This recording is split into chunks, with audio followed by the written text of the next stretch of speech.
ሸገር ካፌ ሸገር ካፌ ሸገር ካፌ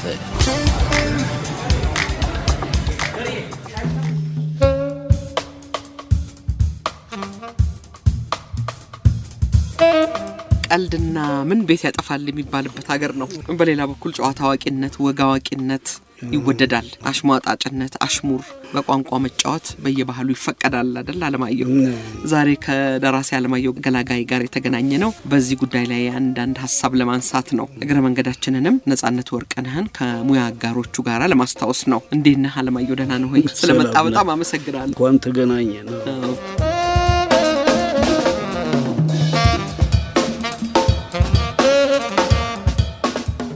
ኮሜዲያን ጨዋታ አዋቂ ማለት ይሆን አለማየሁ?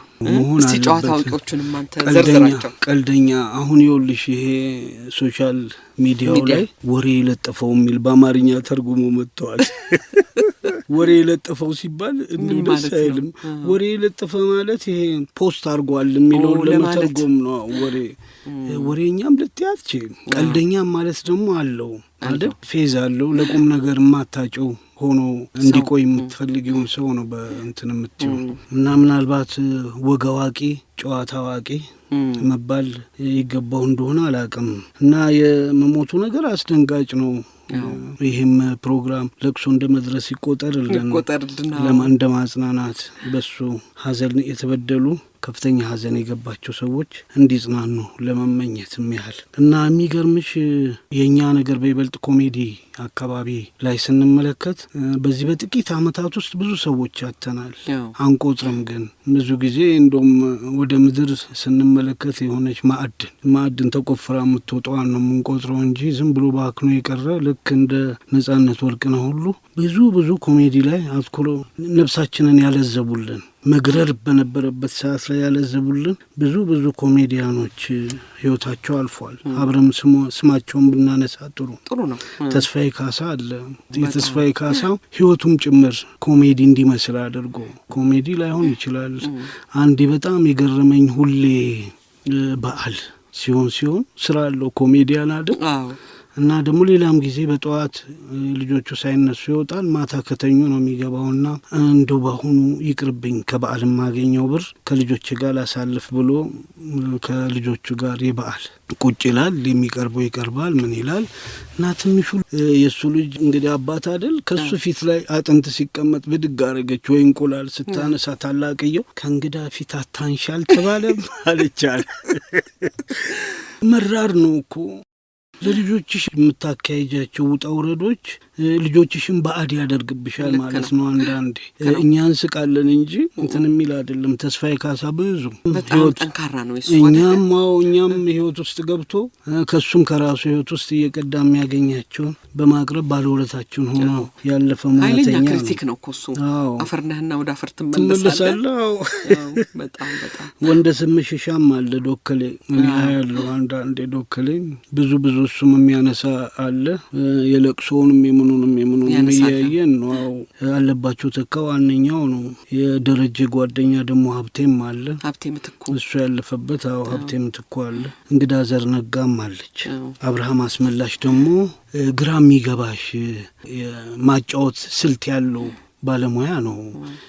የባላገሮቹን ቶን በባላገር ወይም ደግሞ ቅላጼና እውነትም ጭምር ይዞ ለኛ ለከተሜዎቹ እንዲስማማ አድርጎ የሚያቀርብ ነው። ከዛ ስለመጣ አይደለም ተወልዶ ያደገው እዚህ ፈረንሳይ ለጋሲዮን ነው ይላሉ።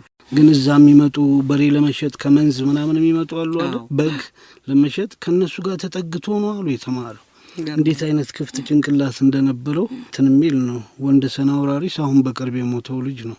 የሱም እንደዛው ነው። ህይወቱ ሌላ ነው። ስራዎቹ ግን ጥሩ ስራዎች የጨዋታ ስራዎችን ያቀርበልን ነው። ዳንኤል ቁንጮም አለ፣ ሙናዬ መንበሩም አለች። እኛ የረሳናቸው ብዙ ይኖራል። መቼም አንቆጥርም ብዙ ጊዜ ጌጡ አየለ አሁን በሙዚቃ ጌጡ አየለ አለው የሱም የሚገርም ነው። ከራሱ ሶሻል ክሪቲክ የሚያቀርብበት መንገድ አንዳንድ ሴቶች ላይ ቢጨክንም ይጨክናል። አይ ወንደላጤውንም ነው እኮ እናንተ ናችሁ እንዲያረጋችሁ ይላል። ይሄ ሳላው ወንደላጤው የነጻነት ከ80 ከ13 በላይ ፊልሞች አሉት ይላሉ።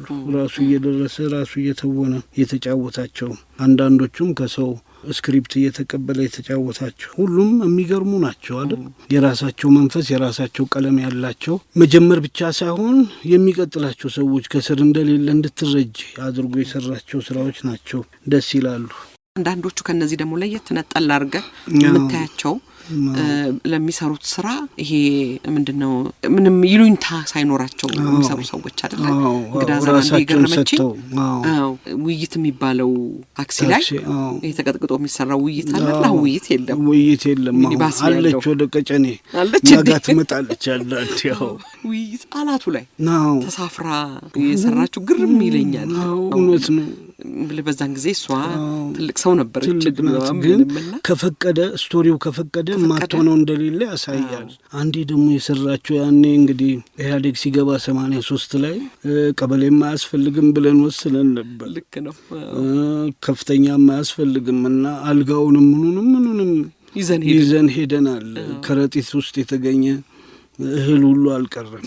በኋላ መጨረሻ እሷ ስትገባ እንግዲህ ኮሜዲ አርጋው ነው ሶሻል ክሪቲክ ነው አሁን የሰራችውና ማይክሮፎን ብቻ አገኘች። ያቻሉ አሉ አይ እኔ ቡና ሳፈላ ጠራበታለሁ ልጅ ከምልካለች። አዎ እናትዬ እንትና ቡናው ደርሷል ኑ ትላለች። በቃ ስራ አገኘ እኮ አሁን አያስፈልግም የሚባል የለም። ይሄ ነው በቃ በራስሽ ላይ እንድትስቂ ማድረግ። ልክ ነው። ራስሽ እንድትታዘቢ ማድረግ። ቢያንስ ያን ስህተት ደግመሽ እንዳትጠቀሚው ተግባር ላይ እንዳታውዩ ለማድረግ የሚመች ነው። ኮሜዲ የሚመቸው በችግር ሀገር በችግር ጊዜ ነው ማለት ይቻላል። አለማየሁ ኮሜዲስ ሳቅና ዋዛ ፈዛዛ ብቻ ነው ወይ? ሌሎችን አሁን መጨረሻዋንም ይዘን እንሂድ ብዬ ነው። ይኸውልሽ ኮሜዲ ላይ አንድ የመጽሐፍ ሂስ የሚሰራበት ክበብ ነበር አይደል? ሚውዚክ ሜዲ እዛ ላይ አብደላ አዝራ የበእውቀቱ ስዩምን አንድ መጽሐፍ ጨዋታ ያለው ነው ቀልድ ያለው ነው ምናምን ያለው ነውና እሱን ለመገምገም መድረክ ላይ ወጥቶ ነው የተናገራት ነገር ለሁሉም ኮሜዲ እንደ ምሳሌ ልትሆን ትችላለች ወይ መግለጫ ትሆናለች። ምንድነው ያለው? ባለብዙ ሌየር ነው የበእውቀቱ የቀልድ ስራዎች አለ እና አንዱን ስትልጩ እንደ ቆዳ ቆጥረሽ አንዱን ስትልጩ ከስር እንደ በረዶ መፍሰስ ያቃተው እንደ በረዶ የጠጠረን ባላል ከዛ ይሰራይሽ። ሁሉም ኮሜዲ እንደሱ ነው። በይበልጥ የኮሜዲያኑን ጀርባ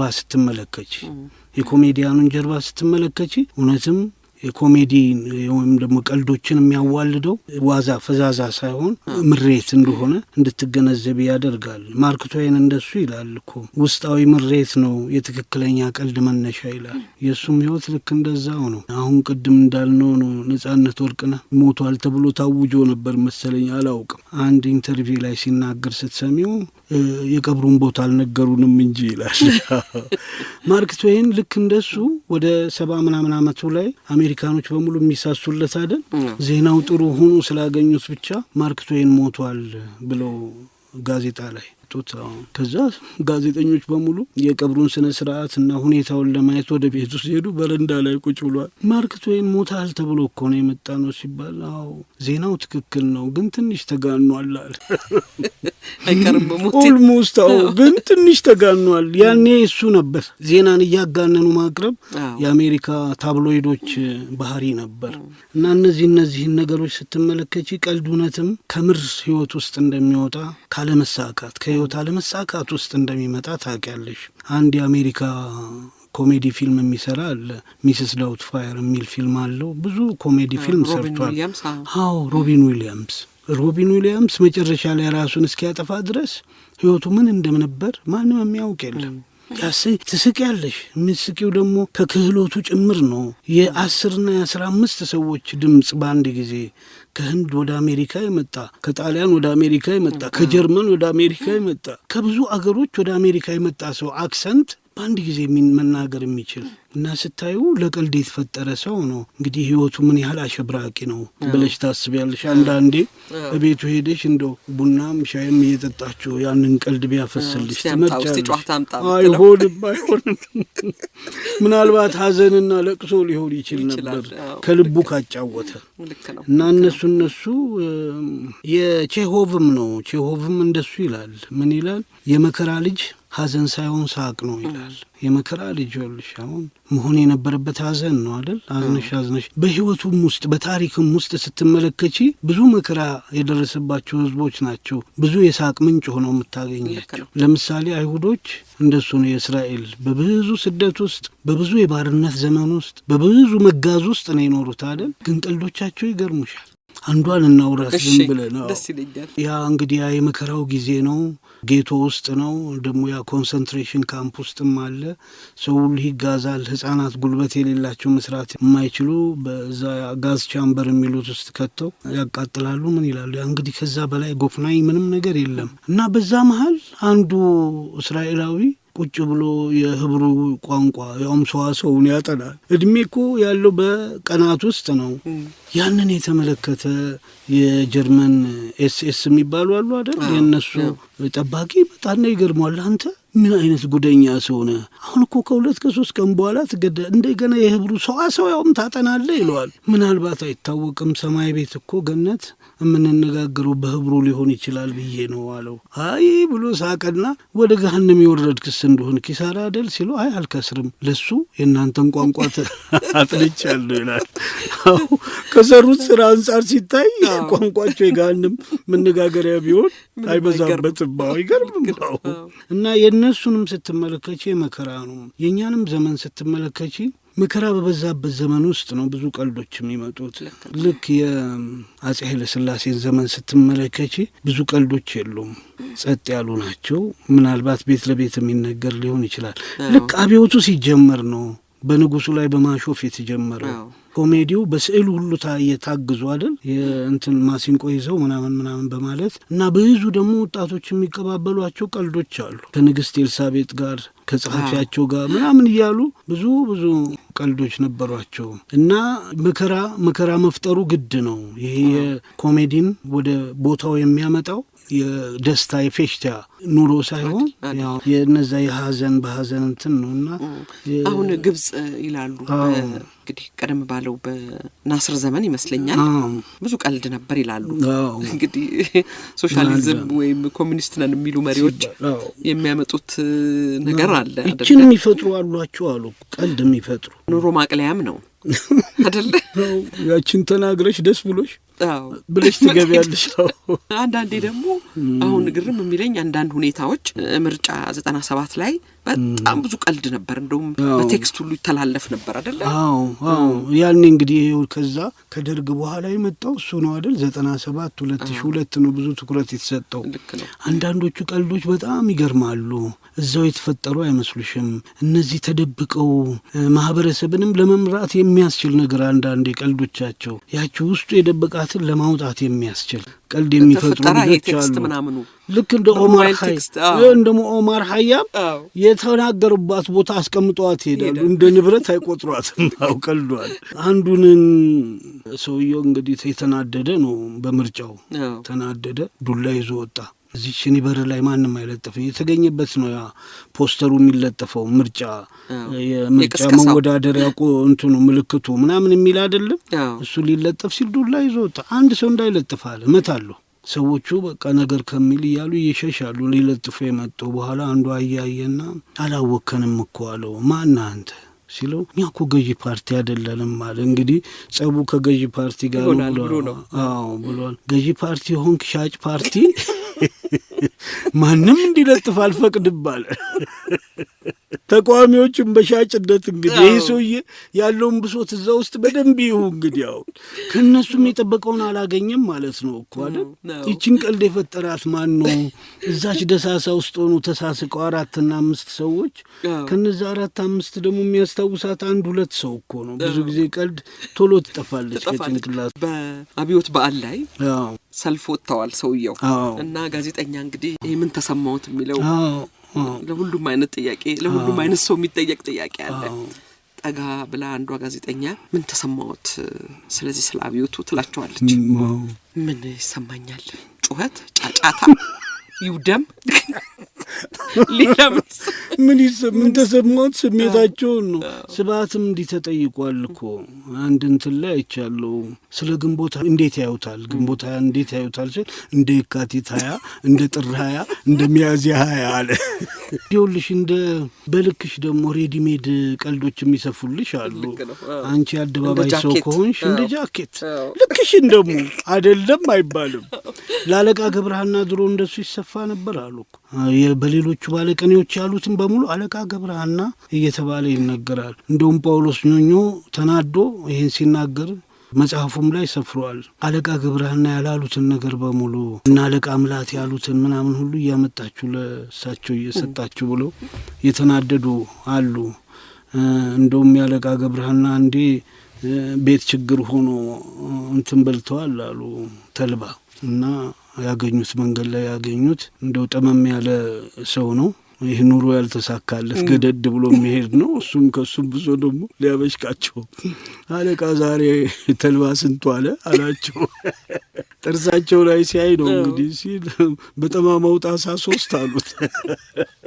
ይኸውልሽ አሁን መጨረሻ ላይ ደግሞ አለቃ ገብረሃና እንትን ሆናለሁ አሉ። በቃ ይሄ እገባለሁ ንስሐ እገባለሁ ብለው ለመሞቻቸው አካባቢ ላይ ምንም አልተናገሩም አሉ። ግን አንድ ሰው መጣና እያጣጣሩ ነው አሉ። በቃ እግራቸው ፈርገጥ ሲል ውይ አለቃ መሞቶት ነው እንዲህ አለ። አይ ቆዳ እያለፋው ነው ብለው ሞቱ አሉ። አመላደን ይሄ ተሰጣቸው ነው አባቶች እንደውም ድቡልቡል ድንጋይ ያፋቸው ውስጥ ይከቱ ነበር ላለመናገር። እስክንድር ነው የሚባለው እንደሱ አፉ ውስጥ ከቶ ለረጅም ጊዜ የሚያስፈልግ ሲሆን ብቻ እያወጣ እንትን ነው። ይሄ የእጅ ንግግር የሳይን ላንጉጅ የማይገልጸው ሲሆንበት ያችን አውጥቶ ተናግሮ መልሶ ከመናገር ብሎ ነው። ለአንዳንድ የከተማ ሰው እንደሱ ያስፈልገው አይቀርም። ኧረ ለብዙ ያስፈልጋል። የድንጋይ ኳስ አለው እና ዘመን ቀልድ ነው አይደለም። በልክ የሚሰፋል እንዳትረሳብኝ ነው። አዎ የስብሐት ላይ የተነገረውን ነው እኮ። ስብሐት ብዙ እንትን ብሎለታል፣ ብዙ ተብሏል በሱ ለሱ ልክ የሆነ እንደውም ዘነበም ጽፎታል። የእህቱ ልጅ ሄዳ ጋሼ ዛሬ በአውቶቡስ ሲሄዱ ምናምን ብላ ነገረችው ቀልድ። እሱ አልሄደም ውይ በቁሜ ተረት ሞሌ ይለዋል አሉ። እና በብዙ ሲናገሩ ይሄም ከፍ ዝቅ በማይል ስልታቸው በሚታወቅ የሚናገሩበት መልስ የሚሰጡበት መንገድ ስልታቸው የሚታወቅ ሰዎች ሁልጊዜም በእነሱ ቀልድ ይፈጠራል። ያ ቅድም ያልነው እንደ ኦማር ሀያም ቀልዱን ቁጭ አድርጎ የሚሄድ ባለቤት ይፈጥርለታል። ከሌ እንዲህ ያለ እንዲባል እሱ አይፈልገውማ። እና በአቶ መለስ ላይ ነው ይሄ ሲነገር የሰማሁት። አህያው አሁን ደግሞ እንዶ በሆነ መንገድ አህዮች ወደ ከተማ አይገቡም መሰለኝ ተከልክሎ አይቻላቅም ሳይታወጅ ምን ሳይል ቆሟል። አልሰማውም። እና ያኔ አህዮች መሀል ከተማ ውስጥ አናያቸውም እንጂ መቼም ዳር መኖር አለ። ሾላ ገበያ ቆይ ሄጄ ማየት አለብኝ። እውነትህን ነው አለማየሁ አስታወስከኝ። አይቻላቅም እና ያኔ ይገቡ የለም እና ቀለበት መንገድ እንደተሰራ ተከለከሉ። እና በጣም ጠቅላይ ሚኒስትር ቢሮ ካልሄድን አሉ። ተናደዱ። አህያ ነጂዎቹ ሄዱ ይላሉ። እና አቶ መለስ ወጡ። ምንድነው ችግራችሁ ሲሉ እንዴ አህያ አገር አላቀናችም አቅንታለች። ይሄ ሁሉ ከተማ ሲገነባ አሸዋ ቀርቶ ድንጋይ ቀርቶ ምን ይቀራል በአህያ ጀርባ ያልሰራ። አሁን ገና ለገና አገሪቷ አለፈላትና ቀለበት መንገድ ሰራችና በቀለበት መንገድ ላይ አትሄጂም ትባላለች። ይሄ አደራ መብላት አይደለም እንዴ አሉ። አቶ መለስ ማን ያለው? ማንም አላለም። አህያ መሄድ ትችላለች፣ ግን የቀለበት መንገድ ህግ የሚለው በሰዓት 80 ኪሎ ሜትር ስለሆነ እሱን አሟልታችሁ መገኘት ብቻ ነው አሉ። አልተከለከሉም ግን ደግሞ ተከልክለዋል። በአንድ በኩል ስታይ 80 ኪሎ ሜትር እንዴት ትብረር አህይት? እሳቸውን የሚመጠን ነው ይሄ። እሳቸው ነው ልክ ነው እኮ አይሉም። አትይም ያደናግራል የማይባል ነው አትይም። አንዳንዴ መጥፎ ቀልድ ባንቺ ይነግሩብሽና ይህንን አላልኩም ስትይ ሁሉ የሚያምንሽ ይጠፋል። ስብሐት እንደሱ ሲናደድ ነበር። ባንድ ይሄ ዴዚዴራታ ሚል በሱ ስም ጽፈው ብዙ ጊዜ ሲናደድ አይቼዋለሁ። ይሄ ፖርኖ ያረጉትና ዴዚዴራታ ሚል አንድ ማስተማሪያ ነበር መመሪያ ነገር ሁሌ ሲራገም ሰማ ነበር። ይሄን ሰውዬ ባቀው ባገኘው እያለ ጋሽ ስብሐት ብሎ ከስር በደህና ጊዜ ጋሽ ስብሐት ሄዷል እንጂ ዘንድሮ ጉድ ነው እኮ ጉድ ነው። አሁንማ ብዙ የሚመስሉ ነገሮች ይፈጠሩ ነበርና ዘመን ሁልጊዜም የበለጠ የሰው ልጅ ቀልድን ተግባር ላይ የሚያወራው ለቀልድም ጆሮ የሚከፈተው መሪር ነገር ሲበዛ ነው። መናገርማ ከቻልሽ እኮ ወጥሽ አደባባይ ላይ መጮህ ነው። ምን ቀልድ ውስጥ አስፈጠረሽ? ምን ያስፈልጋል? ሰምና ወርቅ ያስፈልግም። እና የብዙዎቹ እነሱ እንደዚህ መራራ ዘመን የገፉ አገሮች አካባቢ ብዙ ቀልዶች አሉ። የሩሲያን ስትመለከች በይበልጥ አብዮት የነበረበት ቅድም እንዳልሽው የግብፅን ስትመለከች ኢራንም አለ። ብዙ ቦታዎች ላይ ቀልዶች አሉ። በይበልጥ ብሬዥኔቭ እንግዲህ ትንሽ ለስለስ ያለው እሱ አይደል ሩሲያ ውስጥ ፕሬዚዳንት የሆነ ጊዜ በሱ ብዙ ቀልዶች ይሰራ ነበር፣ በስታሊንም ጭምር። ስታሊን አንዴ የአሳ ማርሻል ሊጎበኝ ሄደና ከአሳማዎቹ ጋር ፎቶ ተነሳ አሉ። እንትን ካፕሽን እንዴት ይስጡት? ትንሽ ነገር እኮ ያሳስራል፣ ያስጠፋል አይደል? አሳማ ስታሊን አሳማ አላሉ። አሳሞች መሀል አላሉ። ደግሞ አሳሞች መሀል ማለት የእሱን ባለስልጣኖች በሙሉ ነው አይደል? አሳሞች ስታሊን አሳሞች መሀል ይህም አይሆንም። ከ10 በላይ ይደረድራሉ። 10ም የሚያስቅ ነው የሚሆነው። ግን አልወጣችም ያቺ ካፕሽን እና እነሱ እንደሱ ወደኛ ዘመን ስንመጣ ወደኛ አገር ስንመጣ ግን ሁልጊዜም ጥርጣሬ ውስጥ የሚከተኝ ነገር አለ። ማለት ኢትዮጵያውያን ከፈት ብለው እንዲስቁም እንዲጫወቱም ሲፈቀድ አትመለከችም። ባህላችን የማይስቀውን ሰው አክብረሽ የሚያስቀውን ሰውዬ ቦታ የመንፈግ አዝማሚያ እናሳያለን። ብዙ ጊዜ 1925 አካባቢ ላይ እንደውም የንጉሥ ሰለሞን ነው እንደሱ የሚለው አይደል? ወደ ሰርግ ቦታ ከመሄድ ይልቅ ወደ ሀዘን ቦታ መሄድ የተሻለ ነው የሚል ነው። ሰውነቱን እንዳይለቅ ነው። ብዙ ጊዜ ጨዋታ፣ ፌሽታ፣ ደንስ የሚል ግጥም አለው አይደል? የጸጋዬ እንደሱ ከሆነ አቅልሽን ትነሽና ከላይም ከታችም ያሉትን የመርሳት አዝማሚያ ያመጣልና ያሱን ለመከላከል ይሆናልና 1925 ዓመተ ምህረት ልዕልት ዘነበ ወርቅ ኃይለ ሥላሴ ከዚህ ዓለም በሞት ትለያለች እና ጃንሆይ ሀዘናቸውን ብቻ ገልጸው አልተውም። እዛው ላይ አዋጅ አስነገሩ። ያ አዋጅ ነው እንግዲህ የሀዘንን መጠን ስርዓት ለማስያዝ የተሞከረው የመጀመሪያ አዋጅ ነው። እና እንደውም የሚያሳዝን ነገር ምን ይላሉ? እኔ ሀዘን የጠናብኝ ይላሉ ልዕልት ዘነበ ወርቅ ስለሞተች ስለ 3 ነገር ነው ይላሉ። አንዱ በህፃንነቷ መሆኑ ያለፈችው አይደል? 2 በአዲስ ሙሽራነቷ፣ 3ኛ ደግሞ ነፍሰ ጡር ሆና ሳትገላገል በማለፏ ነው ይላሉ። ይህንን ሀዘን ይዘው እንግዲህ ከዚህ በኋላ ያለው ግን የሰው ልጅ የኛ በይበልጥ ኢትዮጵያውያን ሀዘንን በማጥበቅ ተጎድተናል፣ ተበድለናል፣ ስራን በድለናል የሚል ነው።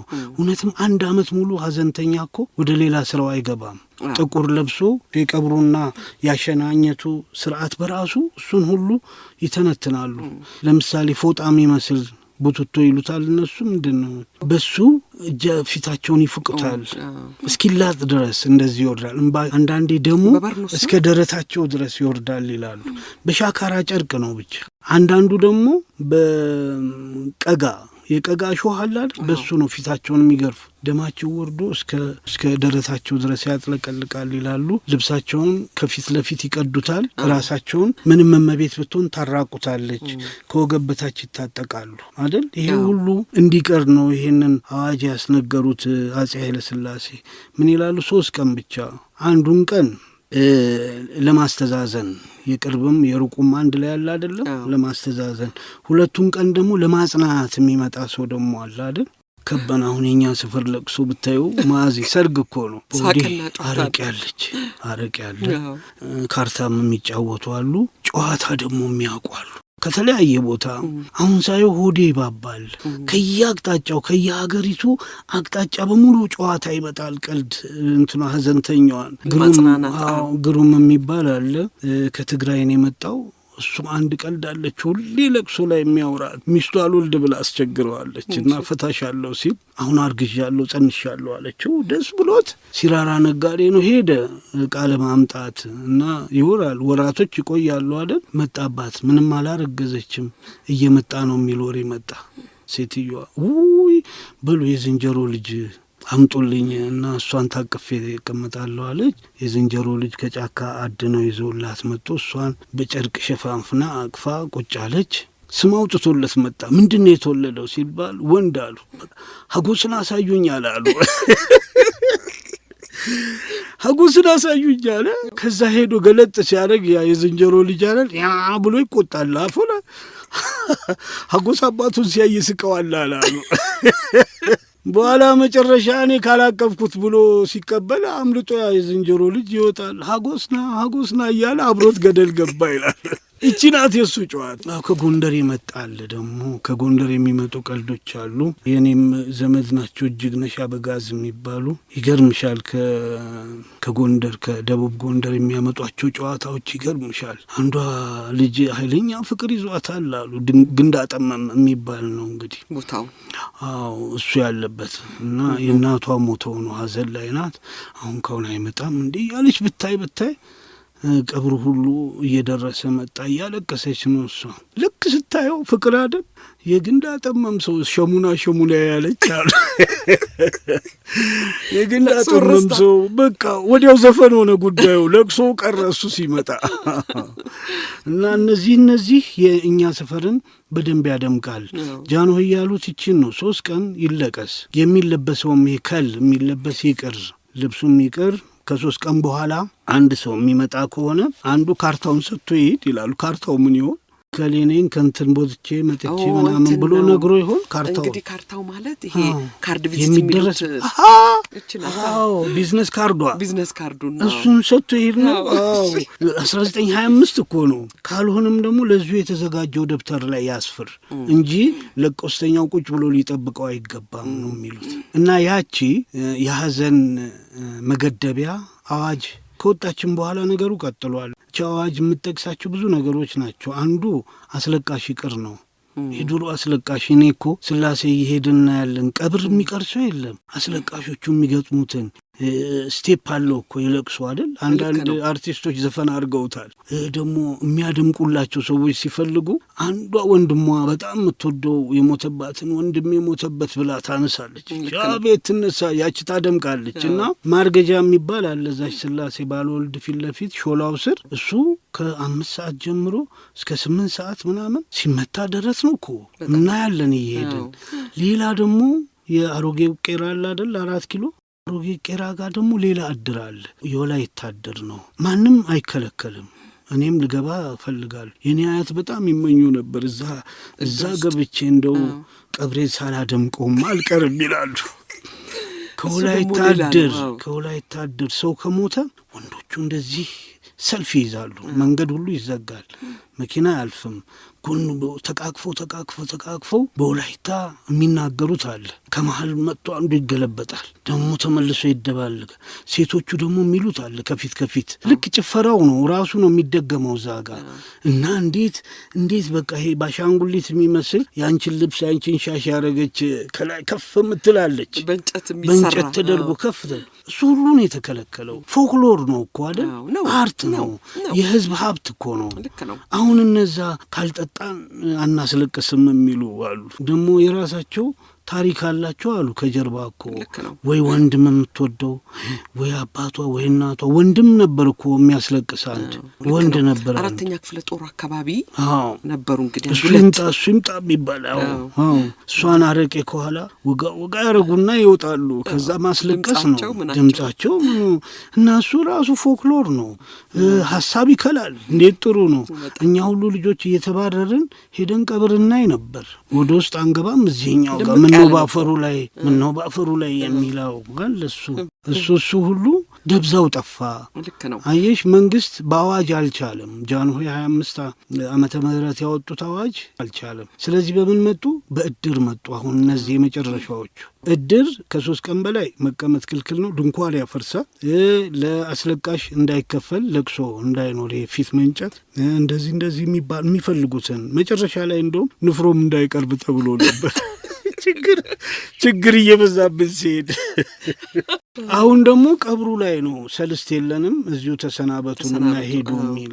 ለሟቹ የተገባውን ዋጋ ካልሰጠሽ በስተቀር ቋሚውን አታከብሪውም። ተወራራሽ ነው። ለሟቹ አይደለም ያ የሚደረገው። አንዳንድ የተንዘላዘለ መጥፎ ስራ አለ። ለምሳሌ የሰውየው ከብት ሁሉ የሚታረድበትና የሚበላበት አንዳንድ ማህበረሰብ አለ። 10 ቢኖረው 10ም ታርዶ ይበላል። ይሄ ልክ አይደለም። ማደየት ነው። በቃ ወደ ድህነት ውስጥ መክተት ነው። 40ውን 80ውን በዛ በሬ እያረድሽ 2 በሬ ቢኖረው አንዱን ለ40 አንዱን ለ80 ካላረድን የሚሉ አሉ። እሱ ሁሉ ግን በቤተ ክርስቲያንና በእድሩ በኩል እንዲቆም ተደርጓል። በአንድ በኩል ይገርምሃል አለማየሁ፣ አሁን ከቀብር በኋላ እዛው ቤተ ክርስቲያን ውስጥ ነው ምሳ የሚቀርበው አይደለ? ያ ደግሞ ለቅሶ ሊደርስ የመጣውን ሰው ሳይሆን እዛ አካባቢ ያለው ሰው በቃ ምሳ አገኘ የዛን ቀን። ይሄ በጣም ጥሩ ነገር ይመስለኛል። ጥሩ ነው እንግዲህ ጥሩ ነው። በዚህ ነው የምትተጋገዡ እኮ። ደግሞ የሚገርመው ከእንትኑ ነው የሚወጣው፣ ከእድሩ ነው ሁሉም ነገር ማብሰሉ ምኑም የሚመጣው እንጂ ከሰውየው ኪስ አይደለም። ለዚሁ ተብሎ የተዘጋጀ አለ። እንግዲህ አሁን ጨዋታችንን ለቀን ተመልሰን ወደ ለቅሶ ገባን። እንዴ አለማየሁ፣ ሐዘን መሰረታችን እኮ ስለሆነ ነው። ዝክረ ነገር ላይ እንደሱ ይላሉ።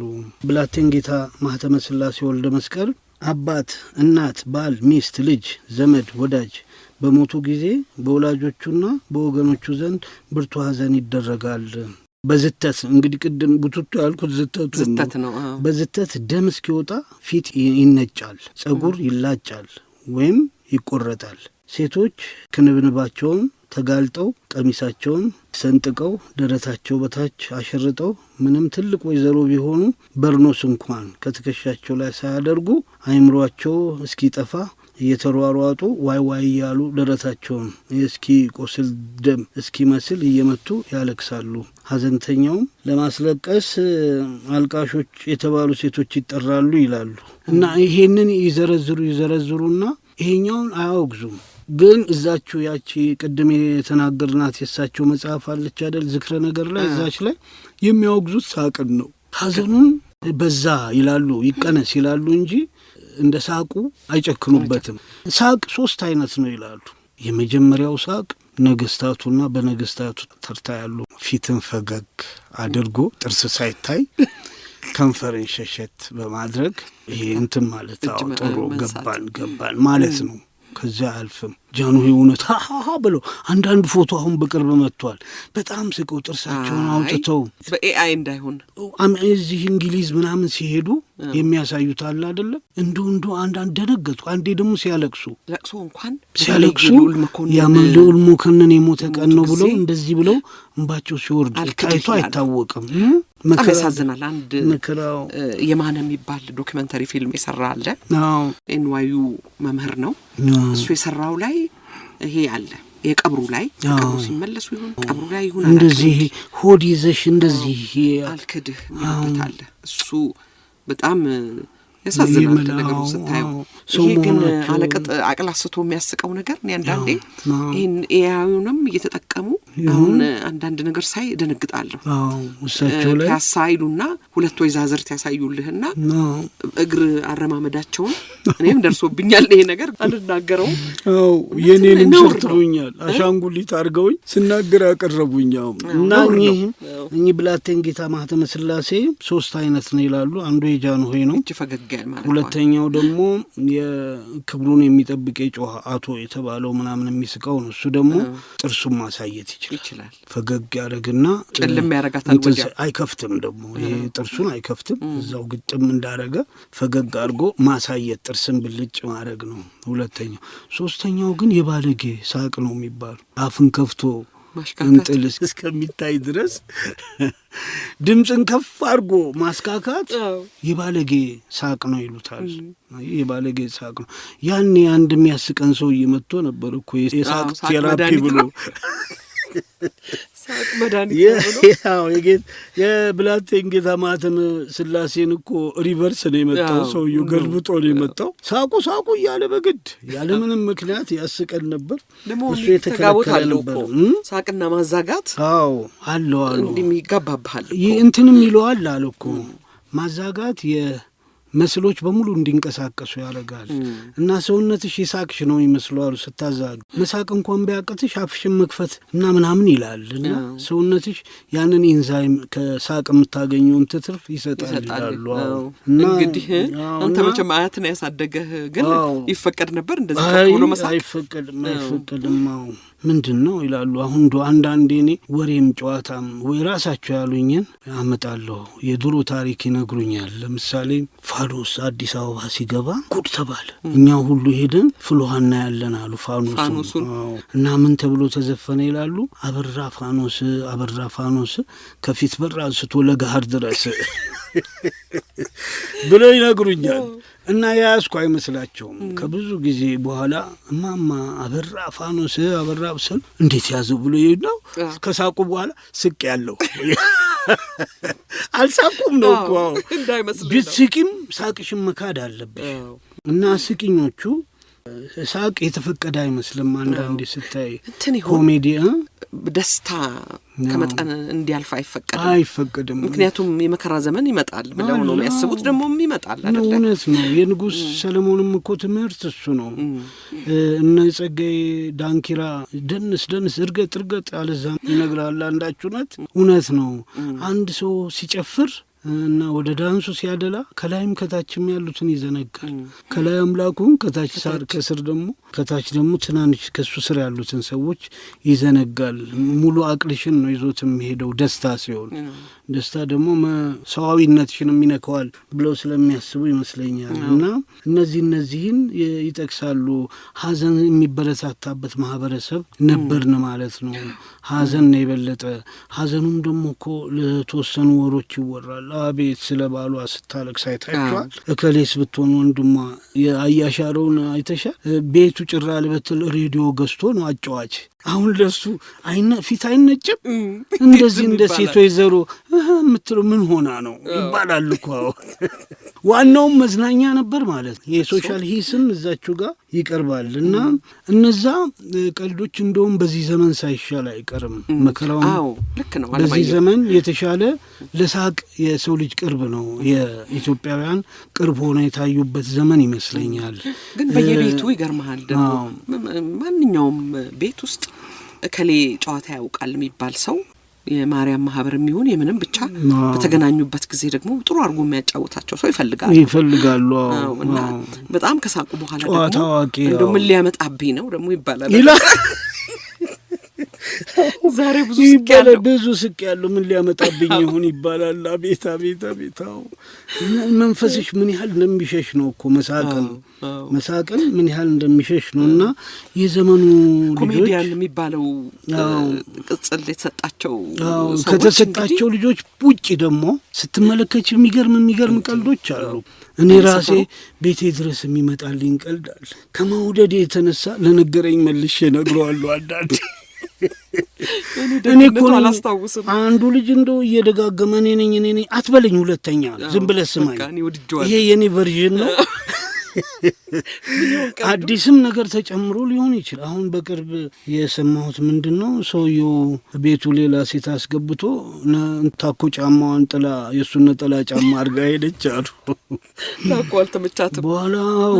በኋላ ያቺ ዋናዋ ስትመጣ ያን ታኮ ጫማ አየች። በቃ ይሄ መጨረሻችን ነው አለች። እውነቷን ነው። በቃ አቋም መሰብሰብ ሲጀምር ልንገርሽ መጀመሪያ ሳታደምጪኝ ይላል አሉ። ምንድነው ልንገርሽ አለና ቆጣሪ ለማንበብ የገዛሁት ጫማ ነው ከፍ እንዲያደርገው ቆጣሪ ማንበቢያ የገዛሁት ጫማ ነው አላሉ።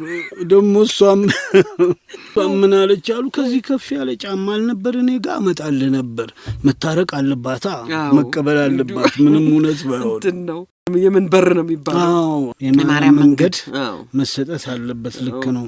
ደግሞ አንድም ሁሌም በሷ በኩል የሚመጡ ቀልዶች በጣም ያስቁኛል፣ ደስ ይሉኛል። ደግሞ እውነትም ነው፣ ላይፍም ነው ስታዩ የሚተረጎምም ነው። እና ከአንድ ልጅ ጋር ለምሳ ይቀርባሉ። በትሪ ነው እንግዲህ ለሁለት ካዘዝሽ በትሪ ነው የሚቀርበው። እሷ ሞባይል እየነካካች ነው። ምግቡ ቁጭ እንዳለ ልጁ ከሷ ፊት ጋር ጀመረ አሉ። እጁን ሰዱ። ከራሱ እንኳን ቢጀምር ጥሩ፣ ኋላ ከሷ ፊት ጀምሮ ጠቅለል ሲያደርግ ሰማ አለችው። አቤት ዳማ ቢሆን እኮ ነግሰ ነበር። እውነት ነው። ዳማ እዛ ከደረስ ይነግሰሻል እኮ። ዳማ ቢሆን ነግሶ ነበር። ከሰው ፊት አትብላ ተብሎ ተነገረው። አንዱ ደግሞ እንግዲህ አጣጪ ትፈልጊያለሽ፣ ብቻሽን ቁጭ ብለሽ አጠጭ፣ አይገፋም፣ በቃ አይሳብም። እና ወጣ ብሎ ዞር ሲመለከት መጣ አንድ የደከመ የሰፈር ልጅ ያየዋል። እንትና ሲሉ እንዴ ና እኔ የሚያጣጣኝ አጥቼ ና እንጠጣ አለው። ያምለካ ጠባቂ ነው እሱ። ገና አንድ ሳይጠጣ 4 ተጠጣበት። ሂሳቡን ሲያሰላው ከያዘው በላይ ሊሆን ሆነ። ፈጠነ አፈጣጠኑ። 30 ደቂቃ ቢቆይ በቃ ሄደ ብሩን። ይህንን ምን ብሎ ያባረው ራሱን የጠራው አለ። ወደ ሽንት ቤት ገባና ኮቱን ገልብጦ ተመለሰ። አንጀቱን ወደ ውጭ አድርጎ መጥቶ አብሮ ቁጭ ሲል አረ ፍሬንድ ኮትህን ገልብጠዋል አለ። ኮትህን ገልብጠዋል? ይሄ ኮት ተገልብጧል? አዎ። ሰክረሃል ማለት ነው። አሁን ወደ ቤት ሂድ በቃ። አንዳንዱ ደግሞ ጫማውን ነው ግራና ቀኝ አዙሮ የመጣው ይላሉ። ጫማውን ሲያዩ አረ ግራውን ወደ ቀኝ አዙራል። ይሄ አዙሯል? አዎ። ሰክረሃል ማለት ነው። ወደ ቤት ይጫው። ጋባዥ ነው እንግዲህ። መሸኛ ነው። የማርክ ትዌይንንም እናያለን አይደል? የእሱ ቀልዶች አንዳንድ መረር ይላሉ። ልክ አብደላ ዝራ እንዳለው ይሄ ሌየሩን በላጥሽው ቁጥር መውረድ ያቃተው እንባ ብቻ አይደለም፣ አንዳንዴ ከዛ ይከፋል። ቱርክ ሄዶ ጉብኝት አድርጎ ነበር ማርክ ትዌይን እና እዛ ያያቸውን ነገሮች ሲጽፍ በቀልድ ነው ግን ምርር ያለ። እናንተ እዚህ 2 አይኔ ጠፋ ብሎ የሚለምን አለ አይደል? ለሱ ነው የምታዝኑት። ቱርክ ላይ ያለላቸው በጀርባ ዞሮ አንገቱ እፊቱ ላይ ቁጭ ያለ በጀርባ ዞሮ እንዴት ሆኖ ነው እንደዚህ ቁልምምምም ያሉ ማአት ሰዎች አሉ። እና ልጆቻቸውን ለዛ ሲያዘጋጁ ሆን ብለው ወላጆች በዛ መንገድ የሚያመቻቿቸው ይመስላል ይላል። እና የእሱም እንግዲህ ማርክ ትዌይን ስለሆነ ያንን ወደ ቀልድ ቀይሮ ለማቅረብ ሞከረ እንጂ ሌላ ሰው ቢሆን ብር ብሎ መጥፋት ነው ያለበት። ማየትም አይቶ መጨረስም የሚከብድ ነገር ይሆናል። እና ከሀዘን ብቻ ሳይሆን ሀዘኑ ከሚታይበት ቦታም የሚፈጠሩ ቀልዶች አሉ ብለን እናስባለን። ነፍስ ይማር ብለን እንዝጋው። አዎ እንደሱ ይሻላል። ስለ ቀልድ ትንሽ ህይወታችንን በጣም ማለዘብ የኛ ይውልሽ አንዲት አባባል አለች ሁልጊዜም የምትቆረቁረኝ ናት። በይበልጥ እንደዚህ ውለታ ያላቸው ሰዎች ሽኝታቸው ሲመነመን ስትመለከቺ የነጻነት እንኳን ጥሩ ነው፣ አጃቢ የሀዘን ማርሽ ሁሉ ነበር። ግን እንደው እንዳይሆን ሆኖ ሲቀበሩ ስታይ አንድ የኛ አባባል ስነ ልቦናዊ ነው፣ ደግሞ ትክክልም ነው። ይመጣል ምን ይላል? የክፉ ቀን ወዳጅ ክፉ ቀንን ይመስላል። እሱም ባሰብሽው ቁጥር ክፉ ቀንን እንድታስታውሺ የሚያደርግ ይሆንብሻል። የሚተካውን ቦታ ክፍተቱን አየሽ? አዎ። እና ይህንኑ ደግሞ ፈረንጆቹ ሲተረጉሙት ምን ይላሉ? አይነ ስውር አይኑ በበራበት ቀን መጀመሪያ የሚጥለው የረጅም ጊዜ ወዳጁን ብትሩን ነው ይላል። እዛ ያንን ሁሉ ኮረኮንቹን እየጠቆመች ክፍተቱን ሞልታለት ግራና ቀኝ ስታሳየውና እንደ በትር የጣልናቸው ብዙ ሰዎች አሉ። የምናስታውስበት አንድ ስርዓት ሳያስፈልገን አይቀርም። እከሌን ቢያንስ በዘርፍ ዛሬ ኮሜዲያኖቹን ብቻ አነሳን እንጂ ከድምፃውያኖቹ፣ ከደራሲዎቹ፣ ከገጣሚዎቹ፣ ከብዙ ከስፖርተኞቹ ብዙ ሰዎች ውለታ ውለው እንደ በትሩ የተጣሉ ብዙ ሰዎች አሉ። እነሱም ማስታወሻ ይሁንልን። አለማየሁ በጣም አመሰግናለሁ። አለማየሁ። ሳቅ ባይፈቀድም ትንሽ ስቀናል ዛሬ። ከአድማጮቻችን አብረን የነበርነው ከደራሲ አለማየሁ ገላጋይ ጋር ነው። እናንተም ከኛ ጋር ስለነበራችሁ ከልብ እናመሰግናለን።